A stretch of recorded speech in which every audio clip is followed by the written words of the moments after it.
coming on the air with that explosive new testimony we just got from the January 6th committee, with elections officials in Georgia and Arizona laying out the pressure campaign they faced from Donald Trump and his allies. So coming up, we've got the emotional details about the threats they face, that their families face, because they wouldn't go along. We've got new information about how a couple members of Congress may allegedly have been involved, and who the committee wants to hear from next in this very public call-out. Plus, we're live in Texas, where a top official there is calling the police response to last month's shooting in Uvalde an abject failure. Their words, one that went against decades of training. The new pictures we're getting from inside Robb Elementary on that awful day. And the latest out of Capitol Hill on new gun legislation that's percolating now. Plus, sure feels like the first day of summer, right? We are live in one of the cities getting slammed by a so-called heat dome. Lucky you. Plus, as the president's thinking about a gas tax holiday to fight those high prices, the state with the highest prices is going even further. We'll talk about what California is looking into, whether oil companies may have ripped people off, and a new rule being considered by the Biden administration to target the level of nicotine in cigarettes. Why it could help the fight against cancer later on in the show. Hey, I'm Hallie, and today the January 6th committee is laying out how we people living in an American democracy basically figuratively dodged a bullet last election, but might not get so fortunate next time around because of those election lies spread by former President Trump. With today's piece of the puzzle detailing the intense pressure put on state elections officials in Georgia and Arizona, and how this made-up stuff about fraud, which didn't happen, have not only already led to threats against people's lives, but are continuing to do so even now. So, okay, three big takeaways, three big buckets tonight. Let's get into them, starting with these pressure campaigns by the former president and his allies to get officials in Georgia, Arizona, and elsewhere to buy into this scheme of adopting a fake slate of electors, basically making up mock certificates to say, no, wait, our guy actually won. Okay, key witness on this front, a guy named Rusty Bowers, the Republican Speaker of the Arizona State House. This is somebody who wanted Donald Trump to win, who said just this week he would vote for Donald Trump again. But in this instance, in 2020, he just couldn't go along with the plan he called a tragic parody because he believed so much in the Constitution. It is a tenet of my faith that the Constitution is divinely inspired. For me to do that because somebody just asked me to is foreign to my very being. I will not do it. You can see him getting emotional. Donald Trump, by the way, today attacking Bowers. We're going to get to that in a second. But then there's this second bucket, right? This big question the committee wants us to ask. What comes next for protecting our election and these threats against elections officials? Because we heard in brutal detail how these lies led to actual real-world threats against these workers, like the harassment faced by Mr. Bowers' very sick daughter after January 6th, or how the Georgia Secretary of State's daughter-in-law had her home busted into. And some of the most emotional testimony came from the woman you're about to see on your screen here, Shay Moss. She's an elections worker in Fulton County. She was targeted by Trump allies as part of a conspiracy theory that, by the way, was not true. She talked about the threats she got, how guilty she felt just for picking a job where she could help people. I don't want to go anywhere. I second guess everything that I do. It's affecting my life in a major way, in every way, all because of lies. For me doing my job, same thing I've been doing forever. There's a new third bucket here, too, that came up in today's testimony, and that's the new details about the alleged involvement of Republican allies of Donald Trump in Congress. You have, for example, Congressman Andy Biggs calling Bowers the morning of January 6th to try to get him to go along with this scheme. It didn't work.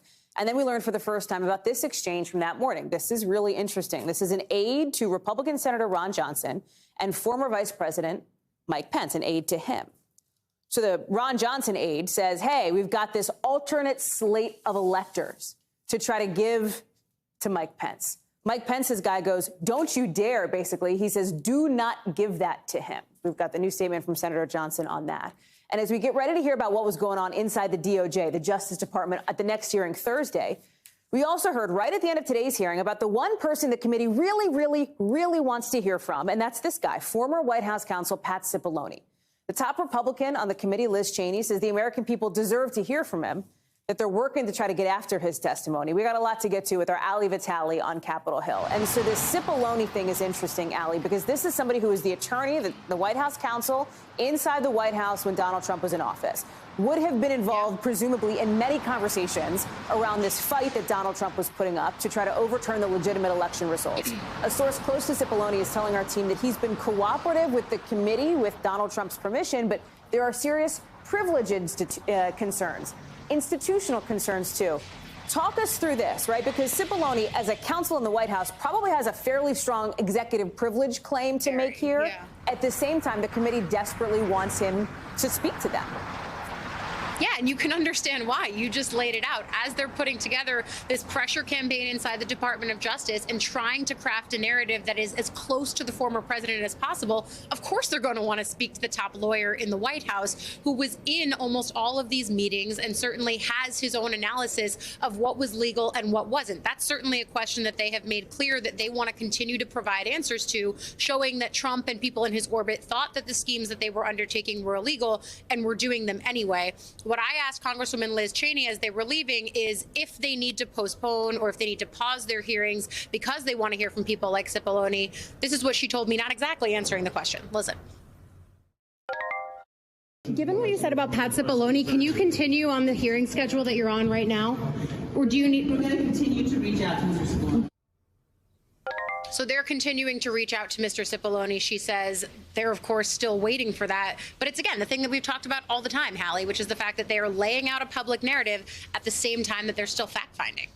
Yeah, there's another piece of this, too, that we learned some new information about just how close then Chief of Staff Mark Meadows got, specifically in Georgia, trying to connect Donald Trump with people there to push this pressure campaign, if you will, even suggesting sending a whole bunch of MAGA hats, basically, autographed hats, those red Make America Great Again hats, to election workers, right, in this state to try to basically convince them to find votes that didn't exist to declare Donald Trump the loser, the winner.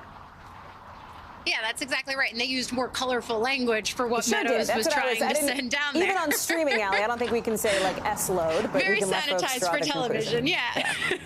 Exactly. But certainly Meadows is someone who has been, just like CIPOLLONE, because of the proximity that he had to the former president as the White House Chief of Staff. He's someone who was involved in so many of these conversations. I will say I've been struck by how little we've heard about what Mark Meadows was doing, especially given the fact that his text messages were leaked publicly before these hearings started. We know that he was having conversations with members of Congress and then, of course, other conservative lawyers and people in the state of Georgia. The fact that he was clearly involved in trying to help Trump push these debunked conspiracy claims in Georgia. We know, of course, about the calls that were happening between Trump and the top election officials there. Those were testified to today. But again, a really stunning web that we've seen woven here by the campaign, by the committee, as they try to show what the campaign was doing with this false slates of electors strategy, not just in Georgia and Arizona, but in Michigan and Pennsylvania as well. We talked about these election workers, and I think this is one of our big takeaways, I think, that is key to keep in mind here, is that the concern that the committee has laid out is this pressure campaign on these election workers and lawmakers and officials in Georgia and Arizona, right? Yeah. We heard from some of them in Georgia, Shay Moss, her mom, Ruby Freeman, in the room. The threats that they face just for being there to try to help.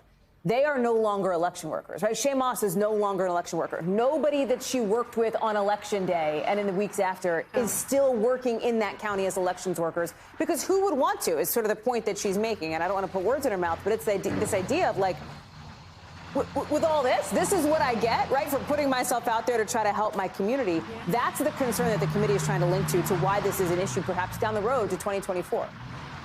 Definitely. Also consider how dedicated you had to be an election worker in 2020. We saw a spike in vote by mail because people were too scared to go to the polls at the height of the pandemic. We didn't have vaccines then. These election workers were effectively putting their lives on the line so that they could help their friends and community members vote. and this is the thanks they get, so to speak. That was a really stunning moment. And then, of course, I think the other thing here, and you touched on this, is the role that members of Congress played. We heard about Congressman Andy Biggs. He's someone who we've been told was seeking a presidential pardon. Again, why are you seeking a presidential pardon if you don't think you were doing something illegal? That's something the committee is going to try to flesh out and certainly wants an answer to. And then, of course, we also saw that Senator Ron Johnson, in those text messages that his chief of staff was exchanging with someone in Pence's orbit, that was something that was happening too. But his spokesperson is responding now, basically saying, hey, the senator didn't know about this, was not involved with this fake elector scheme, right? Right. They're saying it was staff-to-staff contact. Hallie Vitale, thank you much. We got a lot to get to later in the show, and we'll look ahead to special coverage Thursday, too, when the DOJ goes in focus. But we want to take you now to Texas, because this is our other big story of the day. Some horrific and, frankly, stunning new details about what happened in that school shooting that stole the lives of 19 children and 2 hero teachers. You had a top state official testifying that 3 minutes, after the shooter entered Robb Elementary, there were enough armed officers in body armor to take him down. But officials say police waited an hour and 14 minutes before going inside the classroom to kill the gunman. Listen to how the head of public safety for the state of Texas described the police response to the attack. There's compelling evidence that the law enforcement response to the attack at Robb Elementary was an abject failure and antithetical to everything we've learned over the last 2 decades since the Columbine massacre. We also found out today police spent critical time looking for a key they may not have even needed because the door to the classroom where students were killed was never locked. It's believed nobody even checked to see if it was. Again, the details are awful, right? They are awful. There was another hearing in Texas where House lawmakers there questioned the Uvalde School's police chief, Pete Arredondo, about what happened. That was behind closed doors, but it was an opportunity for Arredondo to share more from his perspective. I want to bring in Gabe Gutierrez covering the story for us because Arredondo, Gabe, has been at the center of the story, the questions, the criticism, intense criticism over the police response. You had these double hearings today in Texas to try to get the families some answers. Tell us what you're hearing as far as the timeline and the reaction from people in the state.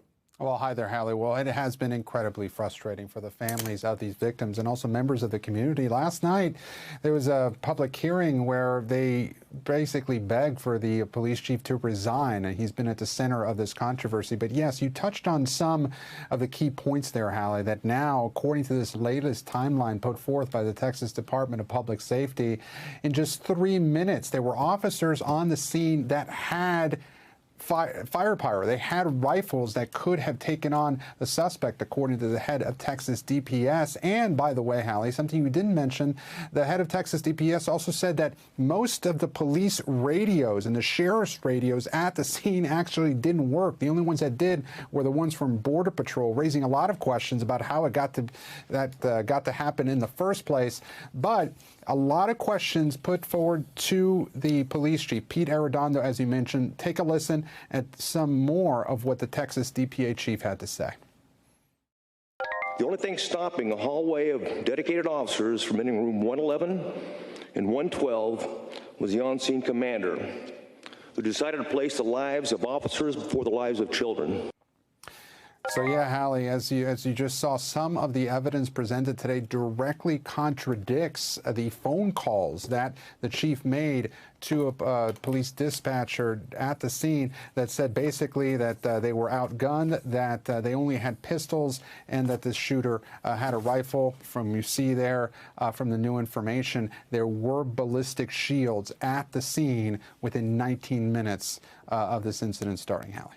Gabe, you talked about how this entire process has been frustrating now. The response, I should say, the investigation into the response has been frustrating to the families who, by the way, are absolutely grieving the loss of the people that they love, these little children who are so important to them.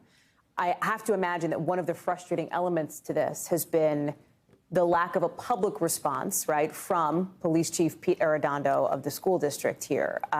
There has been reports that contradicted what had been publicly known, what he initially had said and talked about here. His testimony was behind closed doors today.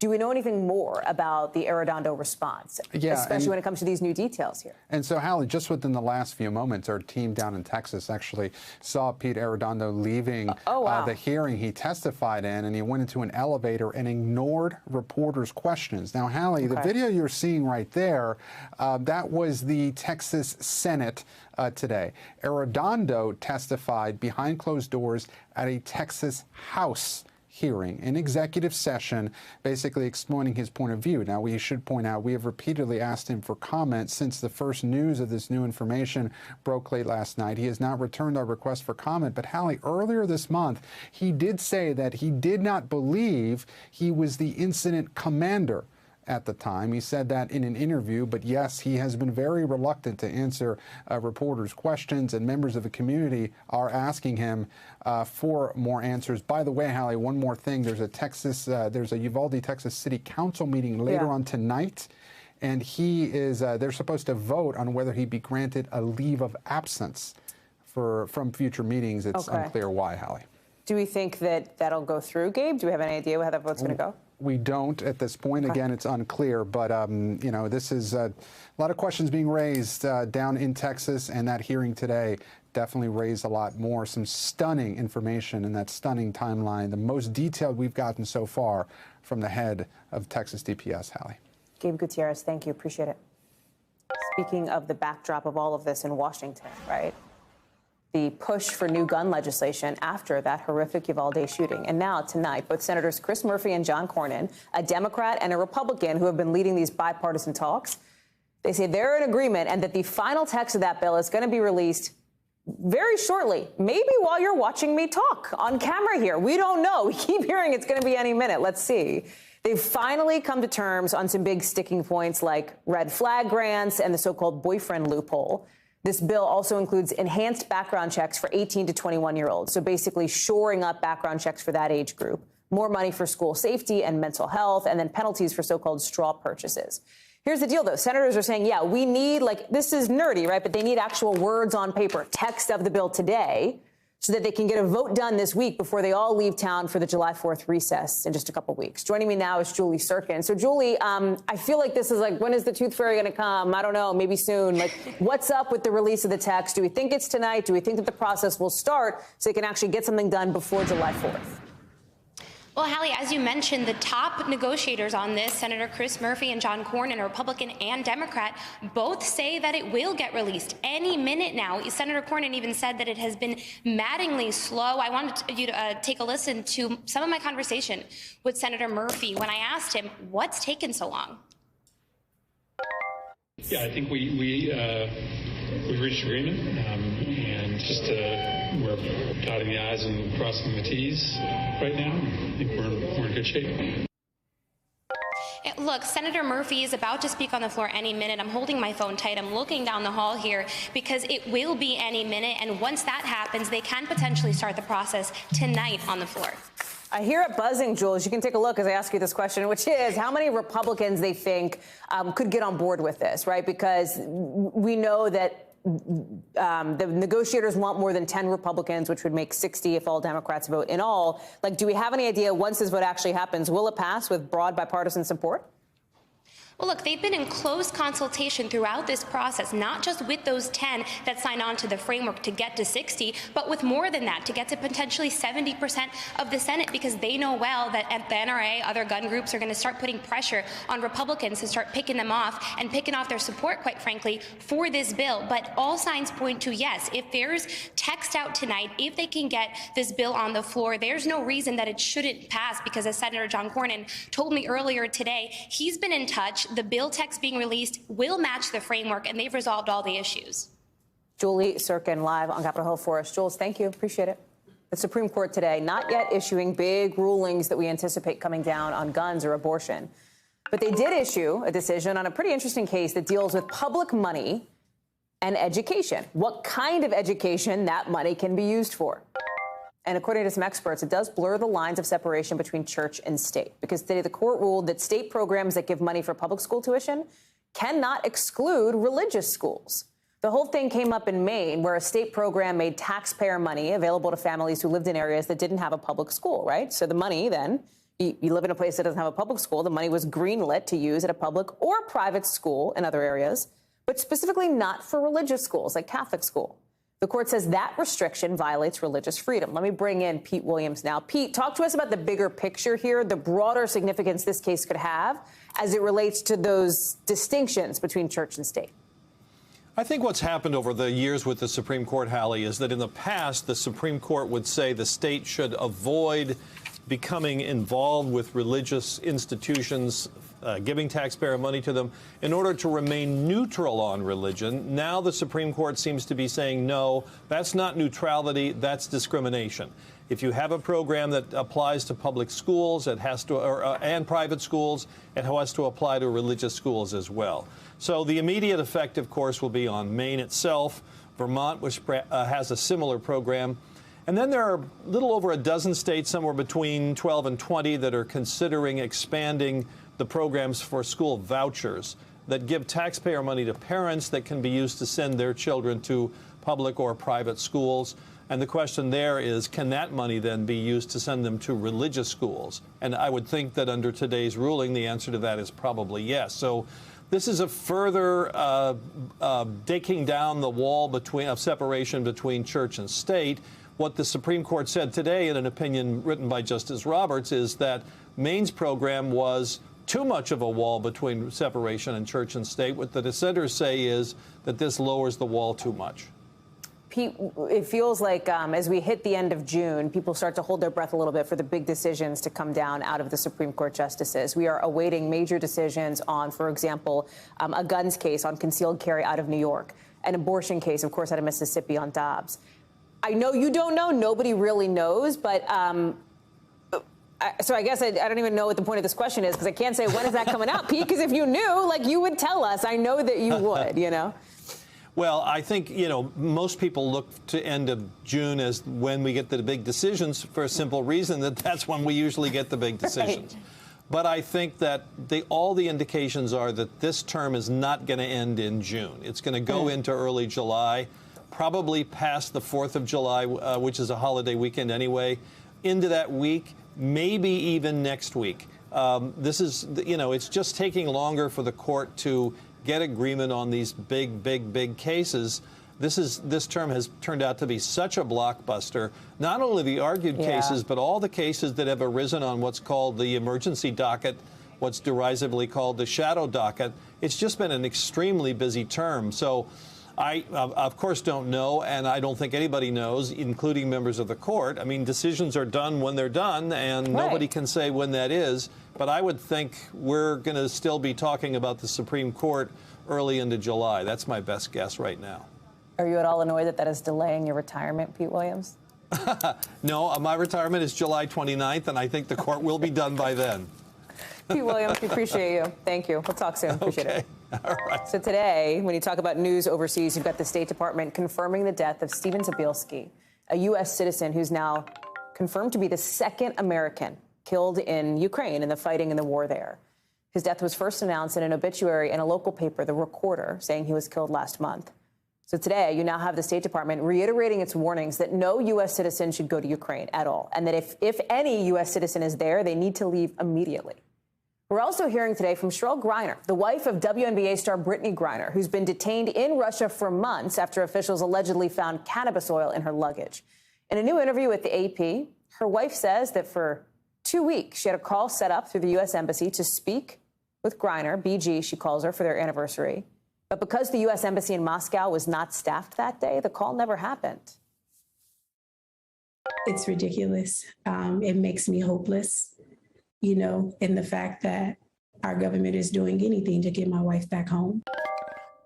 Hallie is joining us now. And Hallie, Cheryl says that she has not seen her wife. She has not spoken with her wife on the phone in 4 months now. Today, the White House is calling what happened an unfortunate mistake. Tell us more. Hi, that's right, Hallie. They're saying it's an unfortunate mistake, but for Greiner and her partner, it's a big separation, and it means that she really doesn't know what's going on with her wife, who's being held in Russian custody. And, you know, all the stories we've heard from Americans that have been released from Russian custody are not good, so that would have given her some comfort. Look, the phone call was set up 2 weeks earlier. They had plenty of time to organize it. When Cheryl Greiner called the U.S. Embassy in Moscow, she called it 11 times, and nobody answered the phone. At first, she thought the Russians were running interference, trying to stop her from talking to her wife. Later, she learned that it was a Saturday afternoon, it was after hours, and everybody had simply left. So there was nobody there to answer her phone call. Now, they say it's a glitch, but that is pretty disorganized if you're asking their family. Cheryl Greiner says that she's bitterly disappointed with her government and has lost all trust in them, because she says if they can't organize a simple phone call between her and her wife, how are they going to get her out of Russian custody? Hallie, we're going to, as always, we are staying very much on top of that story, but we're also hearing about the death of Stephen Zabielski, one of the thousands, it seems, of foreign fighters who went to Ukraine to fight Russia when they invaded. Do we know anything else about what happened to him? Well, the State Department has confirmed his death. They said that they have been in close contact with his family and they're providing all the consular support necessary. But they said because of his death and because of privacy issues and how painful it is for the family, they're not going to comment anymore. But an obituary was published on him on the 1st of June, and that gave a little more details. It said that he was killed on the 15th of May in a village called Dorozhnyanka, which is in the Zaporizhia region, during heavy fighting. And not much more is really known about that, how else he died. But we do know he's 52 years old. He leaves behind a wife and 5 stepchildren. And again, it goes to the U.S. saying, listen, Americans shouldn't come here. It's incredibly dangerous. But I've got to tell you, Hallie, I've met a lot of Americans out here working in various capacities. The other day, we met an American who is working on the front lines, getting injured people out. I'm in close contact with him. He's told me that he's had several close calls. So it is an extraordinarily dangerous place for Americans to come. And we're seeing, you know, this is the second one that's been killed. Yeah. 2 others have been captured. The 3rd one possibly captured. So, you know, the dangers are well known for them, but still many Americans come here, whether they're fighting in the Foreign Legion or helping medics on the front line. Hallie Aruzzi, thank you. Appreciate you being there for us. Back here in Washington, we've got President Biden celebrating the availability of the COVID vaccine for kids under 5 today, visiting a vaccination clinic right here in Washington, where some of the first shots were given to those little kiddos. This was the last big age group, as you know, that became eligible for vaccines. You see the president, the first lady here, talking to kids. At one point, he was holding babies, greeting some of the workers who were giving shots. The president also had some criticism for Florida Governor Ron DeSantis. Remember, DeSantis' state was the only one, according to a source familiar with it, that did not pre-order vaccines. Listen. Let's be clear. Elected officials shouldn't get in the way and make it more difficult for parents who want their children to be vaccinated, who want to protect them and those around them. The president also says now is not the time for politics, and parents need to be able to do everything they can to keep their kids safe. Facebook, just today, settling a lawsuit that had accused the company of letting its housing ad system discriminate against Black people, Hispanic, Jewish people, other groups too. The suit was brought by the U.S. Attorney's Office for the Southern District of New York.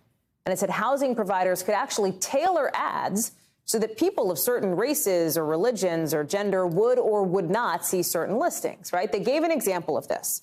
Okay, they say advertisers asked Facebook to exclude users who had an interest in topics like Judaism, the Jewish home, Islam, Christian, among others. Keep in mind, the Fair Housing Act of 1968 means a housing provider cannot discriminate based on race, sex, other protected classes. Meta has denied all wrongdoing. Tom Winter has reported on this and joins us now. Tom, the Justice Department says Facebook's algorithms is what really let advertisers get away with this. What else do we know about how this happened? Right. So, Hallie, it's one of the things that's made Facebook so successful, to the tune of $114 billion in ad revenue last year alone. And what that algorithm does, it's a specialized software that allows them to target individual people with specific ads, and the advertiser can choose those groups. So it might make sense that somebody in New York, like myself, doesn't get the same type of advertisements that somebody like you, who lives in Washington, D.C., gets. And, of course, then we can break it down from personal interests, male, female, etc. The problem with that, federal attorneys for the Justice Department in the U.S. Attorney's Office for the Southern District of New York say, is with the Fair Housing Act, you can't do that. And by the way, that even goes to advertising. So you can't advertise to specific groups, and you can't convey those advertisements as well. So that's where Facebook, they say, ran afoul. Now, this settlement is something that is going to be going on through the end of the year. The system is still in place. According to the U.S. Attorney's Office, the two specialty programs are called Special Ad Audience and Lookalike Audience. Those algorithms have to go away by the end of the year. And for the housing advertising market, according to this settlement, Hallie, Facebook's going to come up with a whole new platform for them to use so that everybody gets the advertisements that are appropriate for them. Tom Winter, it's an interesting topic. Thank you for reporting on this, for bringing us that news this afternoon. Appreciate it. Sure thing. Coming up here on the show, Cleveland Browns quarterback Deshaun Watson settling 20 of the 24 sexual misconduct lawsuits against him. So we'll tell you why he may still not be getting on the field when the season starts. Plus, Dave Chappelle does not want his high school naming its theater after him. We'll talk about what's behind that decision and what he said next.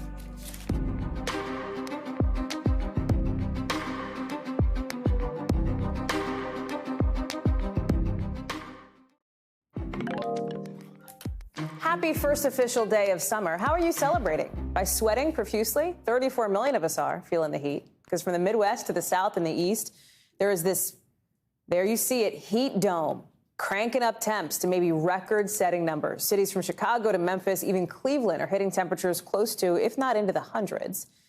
We found our Shaq Brewster with the enviable task of standing out in Chicago in the midst of it all. Shaq, this is the second time in like 2 days that we're together talking about this heat dome. It is not going away. It feels like there's plenty of warning for people there, because this is like dangerous levels of heat potentially. I get that it's summer, the first day of summer. I get that it's hot, but this is to a level like we really haven't seen in some of these cities. No, that's exactly right, Hallie. And it's not just Chicago. I mean, 70% of Americans are facing temperatures above 90 degrees or will by the end of the week. About 55 million Americans going to feel triple-digit temperatures. And that's what many folks are feeling here in Chicago today. Around Midway Airport, it hit up 100 degrees. Chicago O'Hare Airport, about 98 degrees, according to the National Weather Service. We've been here along the lakefront all day long while people got in their morning jogs and were moving nice and quickly early this morning. Things have gone down and slowed down to a much slower pace, and people are much more sweaty as they're walking along the lakefront. I want you to listen to some of the conversations I've been having with people, because people have different ways to explain the heat and different solutions for how they're handling this heat. I mean, this is what I've been waiting for, but I didn't think it was going to be this hot. You're like sweating and it's just like uncomfortable. It's like the word to like describe it. Like it almost makes you want winter back again, but yeah. Do you mean that in Chicago? Okay, maybe not that bad, but like a good 60 would be nice. You know, Hallie, I know you've seen me report from Chicago for some time. You've seen me in the cold, the frigid cold. Now we're in the blistering heat. I have to say I prefer this. We got to bring you inside, but you know, you're in your little coat in the winter, you're in your little short sleeves in the summer. Let me ask you a real question though. Like in DC, when it gets really hot, there's pools open. Like we go to the pool. Chicago's can't do that this week. Why aren't their pools open? Like why didn't the mayor open up the pools?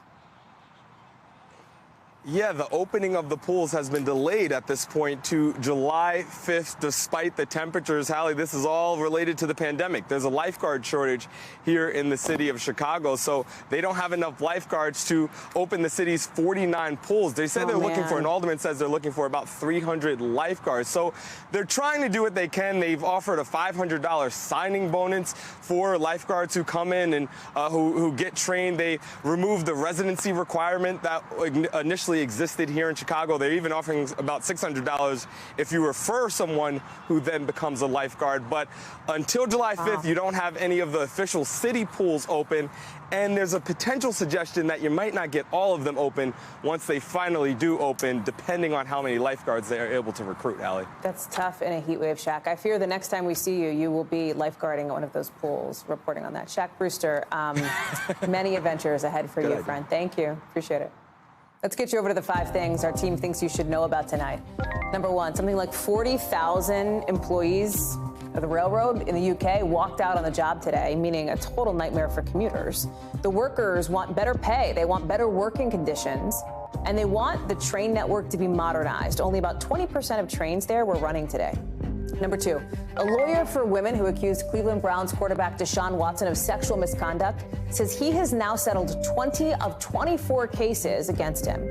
The women had accused Watson of improperly touching them after he hired them as massage therapists and personal trainers.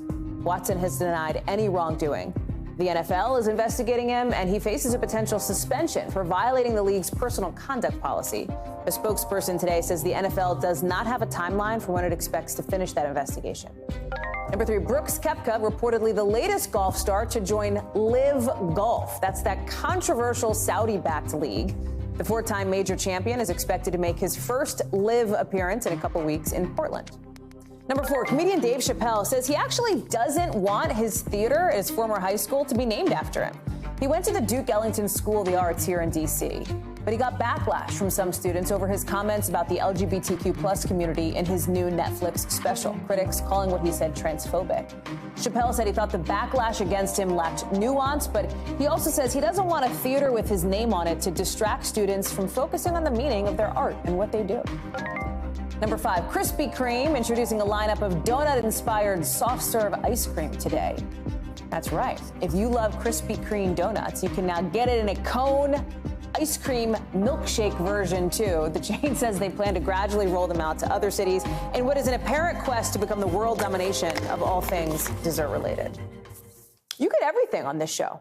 You get Krispy Kreme donuts and heat waves with Shaq Brewster on this show, man. How are you going to turn away? You can't, because when we come back, we got more, including more people voting in races across the country today. More tests of Donald Trump's influence. We'll have a live look at what to watch for as these votes are going down after the break.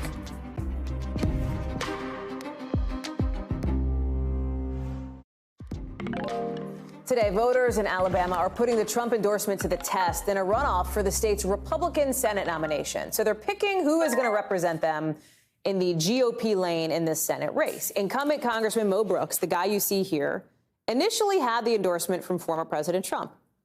But then Mr. Trump took it back during the campaign after Brooks told voters, move past the 2020 election and Trump's lies about voter fraud. Okay, well, then Brooks is like, actually, can I get that endorsement back after he made it to the runoff? Donald Trump then responding by backing Brooks's opponent, Katie Britt, the woman you see on your screen.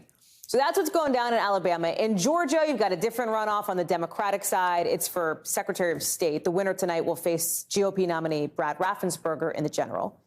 In Virginia tonight, 2 Republican primary races for House seats now held by Democrats. Republicans think they have a good chance to flip those seats. That could help them take back the House in November. Joining me now is Mark Murray. Okay, let's talk Alabama, right? Because that is one that is, I think, by far the most interesting and significant race of the day, or at least, yeah, I think that's fair, right, Mark? I mean, I think that matters because it is likely that whoever gets the Republican Senate nomination will have a very good chance at being the next Alabama senator, right, versus a Democrat.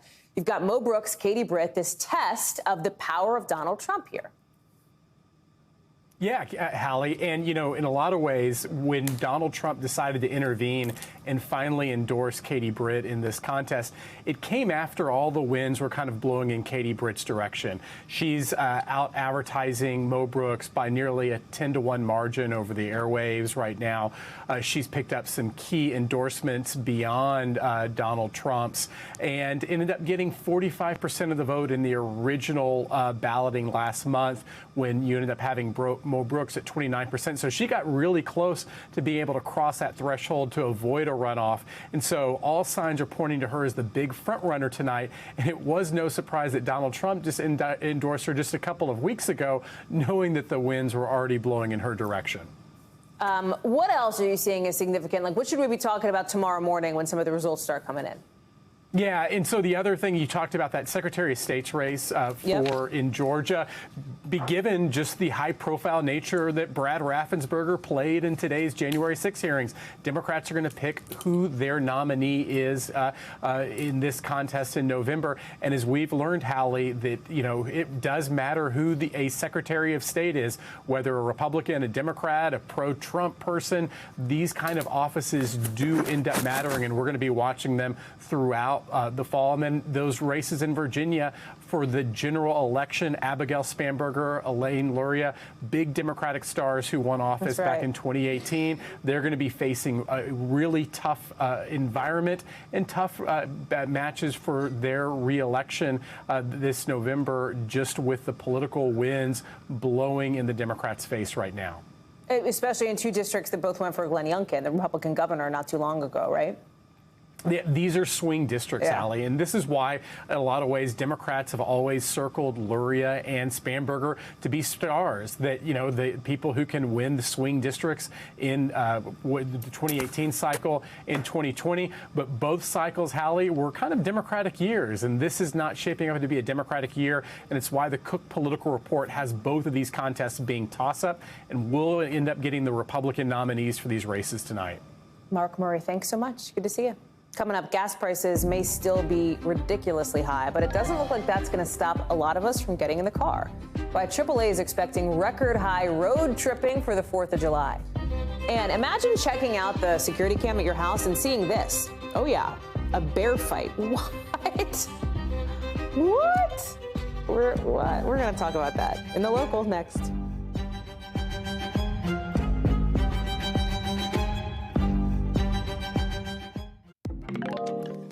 NBC News covers hundreds of stories every day, and because you couldn't possibly read or watch or listen to them all, our bureau teams have done it for you. This is what they tell us is going down in their regions in a segment we call The Local.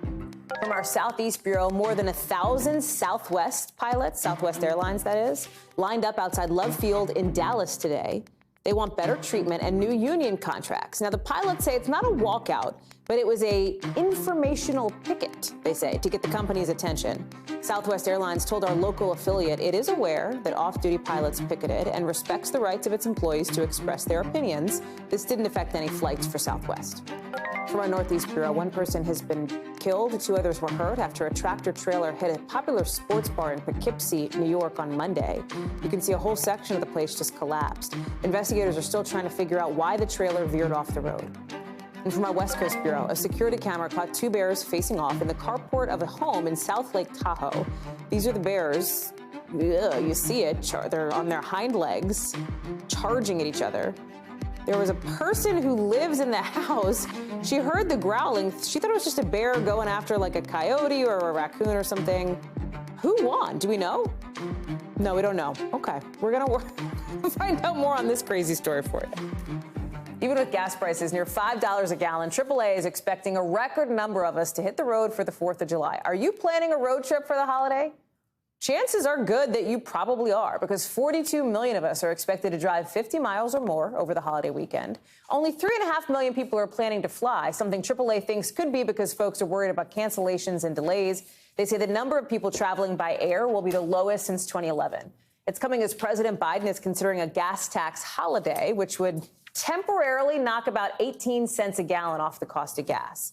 Lawmakers are going a step further in California, announcing an investigation into what they say is price gouging.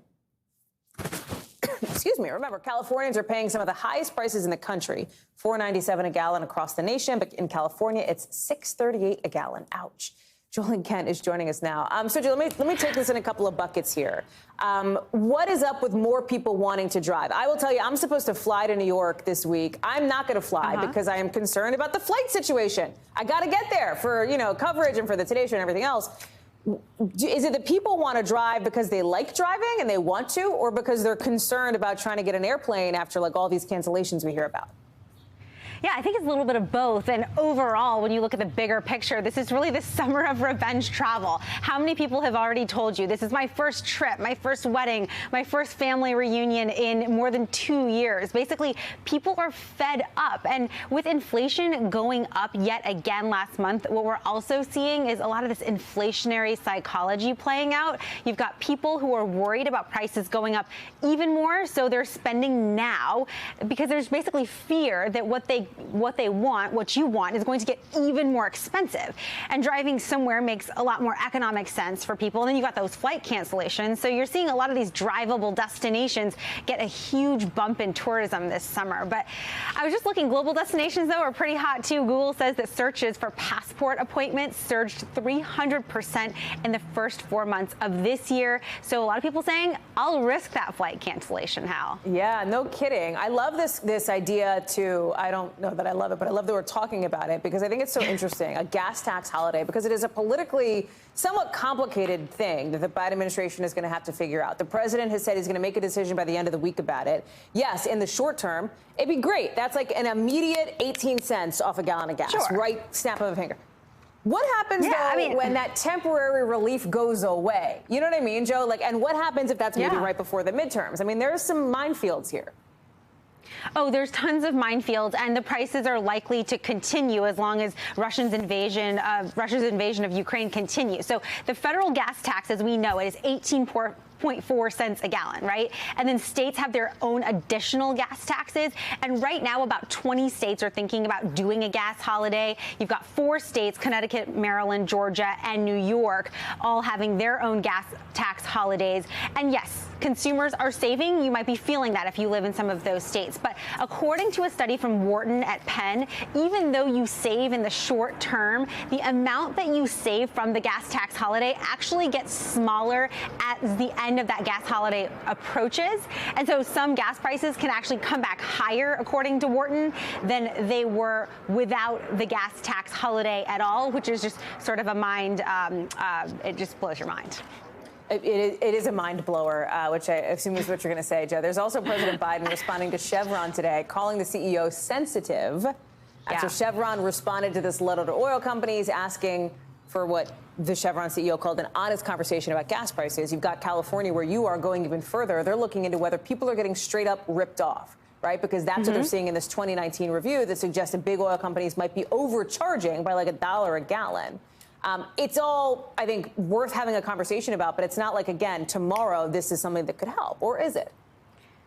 I mean, I wish that were the case, right? But all of these steps are lengthy conversations. They're federal government measures that would not help you out with your 4th of July gas prices and what you pay at the pump.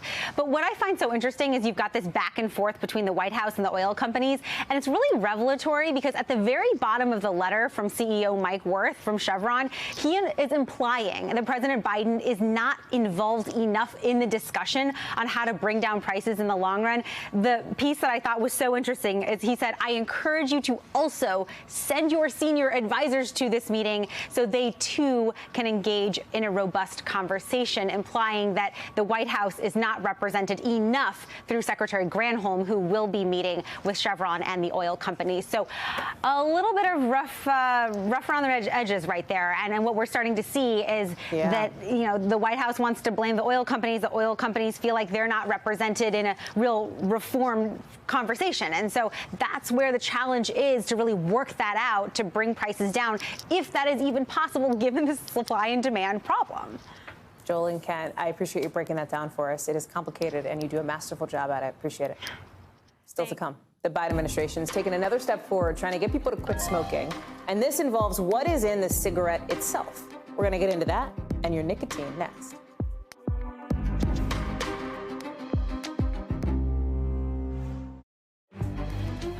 Quick update for you on a Democratic primary runoff we've been watching. Jessica Cisneros is now conceding the race to Representative Henry Cuellar in Texas's 28th. The congressman won by just 290 votes in a South Texas district that includes parts of San Antonio and stretches down to the Mexico border. Remember, Cisneros had challenged Cuellar from his left. This was a very high-profile race. Cuellar, in part, was being challenged by Cisneros because of his pro-gun, his anti-abortion stances. In Cisneros' concession statement, she says she's calling for, quote, a more progressive and accountable Democratic Party. In Washington, meantime, you've got the Biden administration moving today to try to lower how much nicotine is in cigarettes in the hopes that that could get millions of people to quit smoking. You know, listen, we're going to do the 8th grade science thing. Nicotine has very addictive properties that make it hard to kick cigs. Right? You know that. I know you know that. About 480,000 Americans die of smoking-related causes every year. Now, here's the deal with this nicotine situation. An administration official says it's super early. This is a very early stage.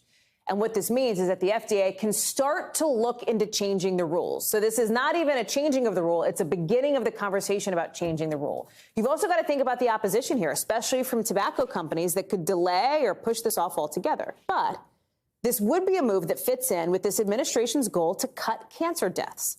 Earlier this year, President Biden promised to bring down cancer death rates by 50% over 25 years as part of his Cancer Moonshot initiative. Dr. Natalie Azar is here to break this down. And I want to make sure people get this grain of salt here, Dr. Natalie, because, again, not a done deal, not even close to a done deal, but supporters hope it gets done because they say this could save millions of lives in the generations to come. Talk about the impact from a public health standpoint. Well, yeah, absolutely, Hallie. I mean, experts have said that this very well could be the most impactful public health intervention ever in modern times. And comparing to vaccines and to antibiotics, think about that. That's a pretty profound statement. And they're basing it on not just conjecture, but past research. There was a New England Journal article in 2018 that said if we lower nicotine levels, it could save 8 million lives by the end of this century. You mentioned 480,000 deaths per year related to, related to smoking. Well, that's about 1,300 deaths per day that are premature, that are related to smoking. And by the way, smoking is the #1 cause of preventable death in this country. It's not just cancer, but it's heart disease, diseases like rheumatoid arthritis, stroke, COPD. The list goes on and on of smoking-related chronic illness, Hallie. Let's talk about the pushback from tobacco companies, too, because this is coming as we reported on this show. The FDA a couple months ago also proposed banning menthol cigarettes. How much do you see sort of the tobacco companies putting up a fight against these kinds of rules? It is going to be fierce. Brace yourself. I think some of the counter arguments we've heard is that, well, prohibition didn't work, so this isn't going to work. Look, the tobacco lobby is super, super powerful, and I think you are going to hear from some conservatives. It's going to become political, as it always does, that some conservative politicians are going to think that this is government overreach, and it could sort of spill into the midterms, and, you can sort of see where that's going to go. Expect a big, big fight on this, Hallie, big pushback. Dr. Natalie Azar, good to have you with us. Thank you so much for that reality check. Appreciate it. That does it for us for this very busy Tuesday. We're going to have more for you here tomorrow. Same time, same place. Stick with us because more coverage picks up right now.